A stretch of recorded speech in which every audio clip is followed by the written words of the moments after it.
Can I tell you something? Right now, this exact moment, there are three tracks playing inside you.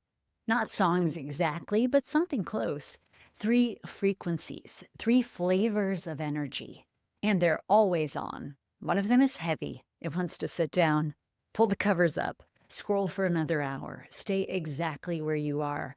Comfortable, inert, done for the day. One of them is wired. It's the one drafting your to-do list at 2 a.m., the one that can't stop checking your phone, the one that wants to sign up for another training before you finish the last one. Buzzing, busy, never enough. And one of them is clear, grounded, present. It's the one that shows up when you're mid-yoga class and everything just flows. The cues land, the room settles, and you're not performing or overthinking. You are just there. Three tracks, always playing. The volume on each one shifts constantly, hour to hour, day to day, season to season. And yoga philosophy has a name for these tracks, the Gunas. Today, we're talking about one of the most practical frameworks in all of yoga philosophy, one that your students will grasp immediately, one you can use to theme an entire class, and one that might change how you understand your own energy as a teacher. It's from chapter 28 of my forthcoming book with Alexandra Desiato, Yoga Off the Mat. I'm Sage Rountree, and this is Yoga Teacher Confidential. The gunas are three fundamental qualities of nature described in the Samkhya philosophy that underpins yoga. Every single thing in the material world, your food, your mood, your Monday morning class, the weather, your planning process, is a blend of these three qualities. They are always present. What changes is the proportion. Let me introduce them. Tamas is inertia, heaviness, darkness, resistance to change. Tamas is the energy that makes you hit snooze for the third time. It's the fog after a big meal. It's the dullness that settles in when you've been teaching the same sequence for 6 months and can't muster the energy to change it. Tamas isn't inherently bad. It's the quality that lets you sleep, that gives weight and stability to things. But when tamas dominates, you stagnate. You stop growing. You coast. Yoga teachers, I know you know this one. Tamas is the Sunday night when you look at tomorrow's class and think, I'll just teach what I taught last week. Not because it was a great class, because you're too heavy to plan something new. And you know I applaud repetition. Rajas is activity, agitation, movement, passion. Rajas is the energy behind ambition, restlessness, and that particular brand of teacher anxiety that has you scrolling Instagram for teaching ideas at midnight. Rajas gets things done. It's the spark that made you sign up for yoga teacher training in the first place. But when Rajas dominates, you're spinning. You're busy without being productive. You're planning a peak pose class for every session because you think your students need novelty, and you're burning out trying to deliver it. Rajas is the teacher who signs up for a new workshop every month, who collects sequences like recipes they'll never cook, and who still feels like they're not enough.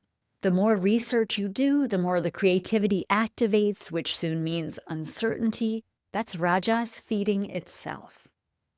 Sattva is balance, clarity, harmony. Sattva is the quality of being present, of being discerning, and of being at ease. Not because everything is easy, but because you are aligned.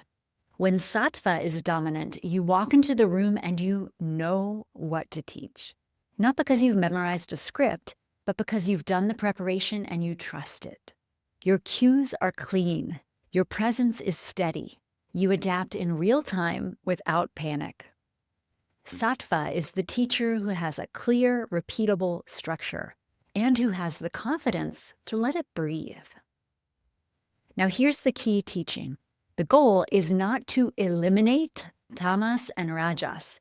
You can't. They are part of nature. A life of pure sattva isn't available to humans, and honestly, it would be boring. The goal is awareness. Can you notice which track is loudest right now? Can you make a choice from that awareness instead of being dragged by whichever guna has control of the aux cord or the volume knob? That's why I call it a playlist. You're not trying to delete any of the tracks. You're learning to be the DJ. Here's where this gets really practical for yoga teachers. Think about the energy you bring to the front of the room. On a tamasic day, your teaching is flat. Your cues are rote. You're going through the motions, and your students can feel it even if they can't name it. The class isn't bad exactly, but it's lifeless, and afterward, you feel guilty, which compounds the tamas. On a rajasic day, you're over-teaching. You've crammed too many poses into the sequence. You're talking too fast. You're cueing transitions before students have arrived in the pose. You're performing, not guiding. The class might feel energetic to a first-timer, but your experienced students leave feeling like they were rushed. And you leave feeling wired and weirdly empty. On a sattvic day, there's a quality of presence that your students recognize immediately. You're not trying to impress anyone. You're not phoning it in. You're there fully, serving whoever showed up. Those are the classes students come back for. And those are the classes that build a wait list. Now, I want to be clear about something. I'm not saying just be sattvic. That's like saying just be confident. It sounds great and it means nothing without a path to get there. But here's what I have learned in over 20 years of teaching. Sattva isn't a personality trait. It's a practice outcome. You don't will yourself into clarity. You create the conditions for it. And the conditions are shockingly mundane. What you eat, when you sleep, how much screen time you allow before class, whether you planned your class or walked in winging it, whether you gave yourself 5 minutes of silence before the students walked in. In Yoga Off the Mat, Alexandra and I use the phrase sattva begets sattva. One clear, balanced choice makes the next one easier. It compounds, it snowballs. When you eat well, you sleep better. When you sleep better, your planning is sharper. When your planning is sharper, your teaching is more present. When your teaching is more present, your students feel it. When your students feel it, your classes fill. It's not magic, it's alignment. Let me also talk about the gunas in food because this is one of the most tangible entry points, and it's something you can share with your students. The traditional categories say that tamasic food is heavy, stale, overly processed, the fast food drive-through, the third cup of coffee that's been sitting on your desk since morning. Rajasic food is stimulating, spicy, caffeinated, the pre-class espresso, the energy bar you grabbed because you didn't have time for a real meal. Sattvic food is fresh, nourishing, prepared with care, a meal you actually sat down to eat. Now, I am not prescribing a diet. I am pointing to awareness. The gunas aren't a judgment system. They're a noticing system. And once you start noticing, you can't unnotice. You'll catch yourself reaching for that espresso and think, oh, Rajas. And that moment of recognition is the practice. Okay, so now what? For you, the practitioner, here's the actions practice on the gunas from the book, Yoga Off the Mat, and it's one of my favorites. For one day, check in with your guna state at 3 points, morning, midday, and evening. You don't need to judge it. You're not going to fix it. Just name it. Heavy, wired, or clear. That's it. 3 check-ins, 3 words to choose from. After a week of this, you'll start to see patterns. Maybe you're tamasic every morning until you move your body. Maybe Raja spikes right after you check your phone. Maybe sattva shows up most reliably right after you teach, which tells you something beautiful about what teaching does for you, not just for your students. Here's another practice. Before you walk into the class to teach, ask yourself, what's my guna state right now?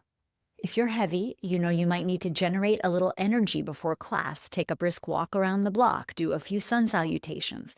Make a deliberate shift. If you're wired, you might need to slow yourself down.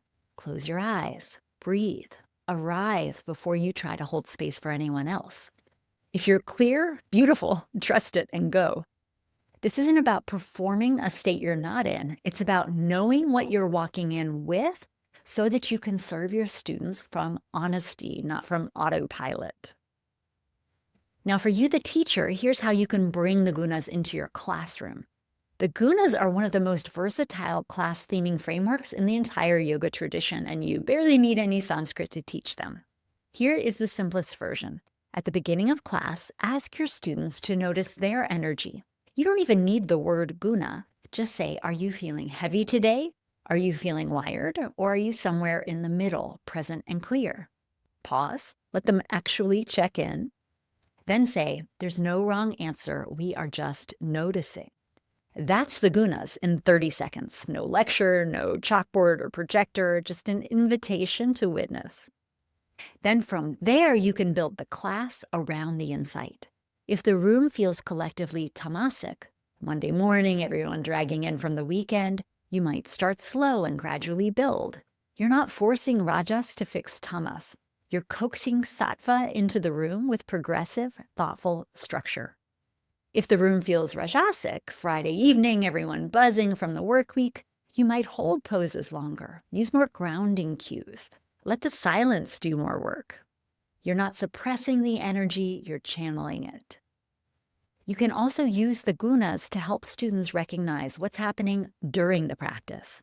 You could say something like, as we hold this shape, notice, is your mind heavy and checked out, racing and planning dinner? Or is it right here? No judgment, just noticing.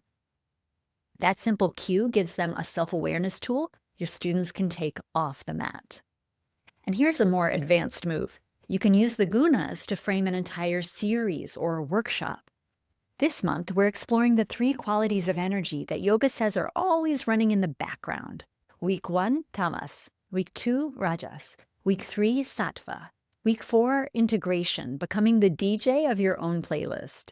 Your students will eat this up because it gives them language for something they already feel. If you want to go deeper into building class themes from philosophy, creating sequences that aren't just a collection of poses, but that carry a clear, purposeful arc, that's the heart of the work we do in Mastering the Art of Yoga Sequencing, my mentorship membership. We practice building classes that your students don't just attend, but intentionally come back to week after week. Visit sagerountree.com/mentorship to learn more and to join the waitlist for the next cohort. Here's your takeaway. You have 3 tracks always playing: heavy, wired, clear. You can't delete any of them, and you don't need to. What you can do is start noticing which one is loudest and whether the volume is serving you or running you. The practice is simple. Notice, name, choose. And when you bring this to your students, you're giving them one of the most accessible entry points into yoga philosophy there is. No Sanskrit is required, just an honest question. How's your energy today? Sattva begets sattva. One good choice compounds into the next. And that's true for your teaching, for your planning, for your presence in the room, and for your life off the mat. We go much deeper into this in Yoga Off the Mat. Chapter 28 unpacks the gunas fully, and the action spots gives you a simple daily practice you could start tonight. Pre-order links for the book, which publishes on July 14th, are in the show notes. You can get it wherever you get your books. And if you're looking for a community of yoga teachers who take the craft of teaching seriously, who want to keep growing, keep refining, keep showing up as clear, capable, skillful guides, come join us in the Zone. It's a free community at comfortzoneyoga.com. If this episode was useful, please remember to rate and review the show, share it with your yoga teacher training buddies. It really does help other teachers find us. Thank you so much for joining me today. This is Yoga Teacher Confidential. I'm Sage Rountree, and I'll see you next time.